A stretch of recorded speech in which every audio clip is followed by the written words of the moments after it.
Hi friends, స్వాగతం మా ఛానల్కి. మీరు ఈరోజు ఒక సంచలనాత్మక అంశంపై వీడియో చూస్తున్నారు.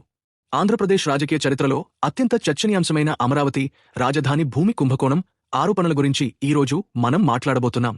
ఈ వివాదంలో నారా చంద్రబాబు నాయుడు పేరు ఎందుకు తెరపైకి వచ్చింది? ఈ ఆరోపణల వెనుక నిజమేమిటి? రైతులు, ప్రతిపక్షం చేస్తున్న ఆరోపణలు ఎంతవరకు నిజం?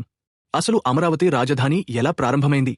ఈ వీడియోలో అన్ని వివరాలను ఒక్కొక్కటిగా చర్చిద్దాం. సో ఈ వీడియోని మిస్ చేయకుండా చివరి వరకు చూడండి. ఫ్రెండ్స్, ముందుగా ఈ వీడియో మీకు నచ్చినట్లయితే లైక్ చేయడం మర్చిపోకండి. మీ సపోర్ట్ మాకు చాలా ముఖ్యం. అలాగే ఈ అంశంపై మీ అభిప్రాయాలను కామెంట్స్లో తెలియజేయండి. సరే, ఇక అసలు విషయంలోకి వెళ్దాం. అమరావతి రాజధాని ఒక కలల ప్రాజెక్టు. ఆంధ్రప్రదేశ్ రాష్ట్ర విభజన తర్వాత 2014లో తెలుగుదేశం పార్టీ అధికారంలోకి వచ్చినప్పుడు నారా చంద్రబాబు నాయుడు కొత్త రాజధాని నిర్మాణం గురించి ఒక గొప్ప ఆలోచనను ముందుకు తెచ్చారు. హైదరాబాదు తెలంగాణకు వెళ్లిపోవడంతో ఆంధ్రప్రదేశ్కు కొత్త రాజధాని అవసరమైంది. ఈ సందర్భంలో చంద్రబాబు నాయుడు గుంటూరు, కృష్ణా జిల్లాల మధ్య అమరావతిని రాజధానిగా ప్రకటించారు. ఈ నిర్ణయం 2015లో అధికారికంగా ప్రకటించబడింది.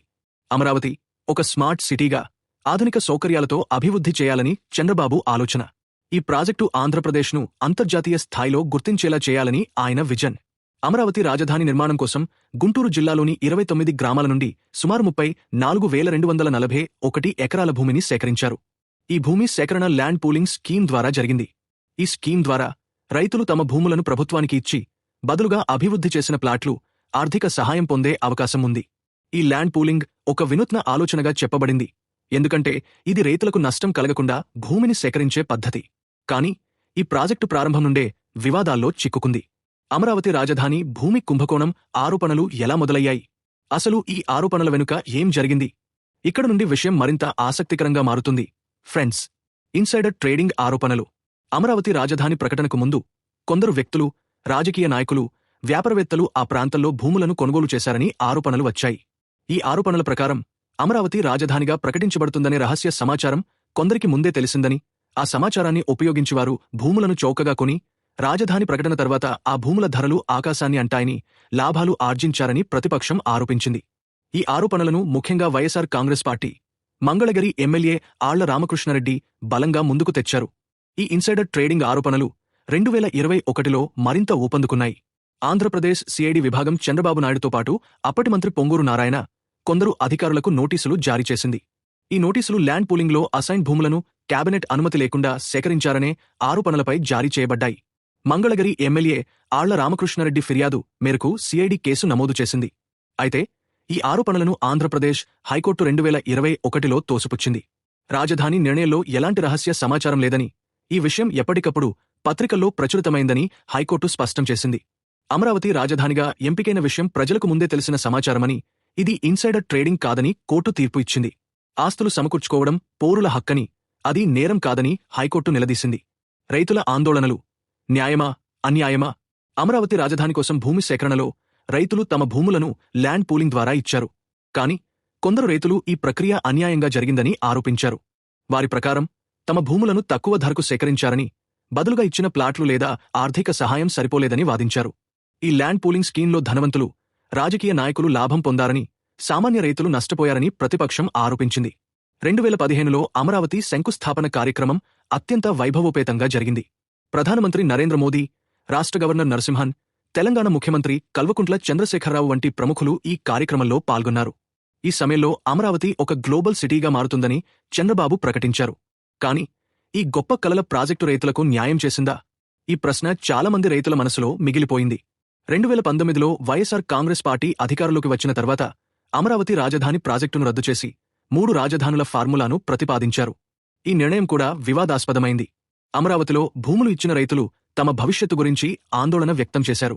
ఈ సమయంలో చంద్రబాబు నాయుడుపై ఆరోపణలు మరింత తీవ్రమయ్యాయి. స్కిల్ డెవలప్మెంట్ స్కామ్ మరో వివాదం. అమరావతి భూమి కుంభకోణం ఆరోపణలతో పాటు చంద్రబాబు నాయుడు మరో పెద్ద వివాదంలో చిక్కుకున్నారు.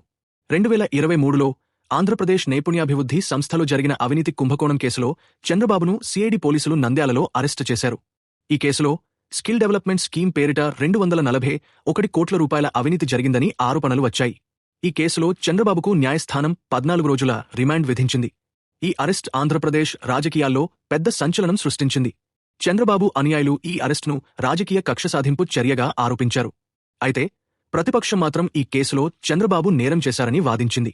ఈ వివాదం అమరావతి భూమి కుంభకోణం ఆరోపణలతో కలిసి చంద్రబాబు ఇమేజ్పై ప్రభావం చూపింది. హైకోర్టు తీర్పు నిజం బయటపడిందా? 2022లో అమరావతి రాజధాని విషయంలో ఆంధ్రప్రదేశ్ హైకోర్టు ఒక కీలక తీర్పు ఇచ్చింది. సిఆర్డీఏ చట్టాలను అమలు చేయాలని, రాజధాని కోసం రూపొందించిన మాస్టర్ ప్లాన్ ప్రకారమే పనులు జరగాలని కోర్టు ఆదేశించింది. 6 నెలల్లో ఈ ప్రక్రియ పూర్తి కావాలని, రైతులతో చేసుకున్న ఒప్పందం ప్రకారం అభివృద్ధి పనులు చేయాలని స్పష్టం చేసింది. ఈ తీర్పు అమరావతి రాజధాని రైతులకు కొంత ఊరటనిచ్చింది. అయితే ఈ తీర్పు ఇన్సైడర్ ట్రేడింగ్ ఆరోపణలను పూర్తిగా తొలగించలేదు. రాజకీయ నాయకులు, అధికారులు ఈ ప్రాజెక్టులో లాభం పొందారనే అనుమానాలు ఇప్పటికీ కొందరి మనసులో ఉన్నాయి. చంద్రబాబు నాయుడు ఈ ఆరోపణలను ఎల్లప్పుడూ ఖండించారు. తాను రాష్ట్ర అభివృద్ధి కోసమే పనిచేశానని, ఈ ఆరోపణలు రాజకీయ ప్రేరేపితమని ఆయన వాదించారు. చంద్రబాబు నాయుడు రాజకీయ చాణక్యుడు. చంద్రబాబు నాయుడు ఆంధ్రప్రదేశ్ రాజకీయాల్లో ఒక రాజకీయ చాణక్యుడిగా పేరు తెచ్చుకున్నారు. 1980లలో రాజకీయాల్లోకి అడుగుపెట్టి 2024లో మళ్లీ ముఖ్యమంత్రిగా అధికారంలోకి వచ్చారు. ఈ దశకాల ప్రయాణంలో ఆయన అనేక విజయాలు, వివాదాలను ఎదుర్కొన్నారు. అమరావతి రాజధాని ప్రాజెక్టు ఆయన విజన్లో ఒక మైలురాయిగా చెప్పవచ్చు. కానీ అదే సమయంలో ఈ వివాదాలు ఆయన రాజకీయ జీవితంలో ఒక సవాలుగా మారాయి. 2024లో చంద్రబాబు తిరిగి అధికారంలోకి వచ్చిన తర్వాత అమరావతి ప్రాజెక్టును మళ్లీ ప్రారంభించారు. అంతర్జాతీయ విమానాశ్రయం, ఆధునిక మౌలిక సదుపాయాల కోసం మరో 30,000 నుండి 40,000 ఎకరాల భూమిని సేకరించాలని ప్రభుత్వం యోచిస్తోంది. ఈ నిర్ణయం కూడా కొత్త వివాదాలకు దారితీయవచ్చు. కానీ చంద్రబాబు నాయుడు తన విజన్ను సాకారం చేసే దిశగా ముందుకు సాగుతున్నారు. మీ అభిప్రాయమేమిటి? ఫ్రెండ్స్, ఈ అమరావతి రాజధాని భూమి కుంభకోణం ఆరోపణలు నిజమేనవా, లేక రాజకీయ కక్ష సాధింపు చర్యలా? చంద్రబాబు నాయుడు రాష్ట్ర అభివృద్ధి కోసం చేసిన ప్రయత్నాలను ఈ ఆరోపణలు మసకబార్చాయా? ఈ వివాదంలో రైతులకు న్యాయం జరిగిందా? ఈ ప్రశ్నలన్నీ చాలా ముఖ్యమైనవి. మీ అభిప్రాయాలను కామెంట్స్లో తప్పకుండా షేర్ చేయండి. ఫ్రెండ్స్, ఈ వీడియో మీకు నచ్చినట్లయితే లైక్ చేయండి, షేర్ చేయండి, మా ఛానల్ను సబ్స్క్రైబ్ చేయండి. బెల్ ఐకాన్ను క్లిక్ చేయడం మర్చిపోకండి. ఎందుకంటే మా తదుపరి వీడియోలు మీకు నోటిఫికేషన్గా వస్తాయి. ఇలాంటి ఆసక్తికరమైన సమాచార రీతిలో వీడియోల కోసం మా ఛానల్తో కనెక్ట్ అయి ఉండండి. మళ్ళీ మీతో మరో వీడియోలో కలుద్దాం. Friends, by.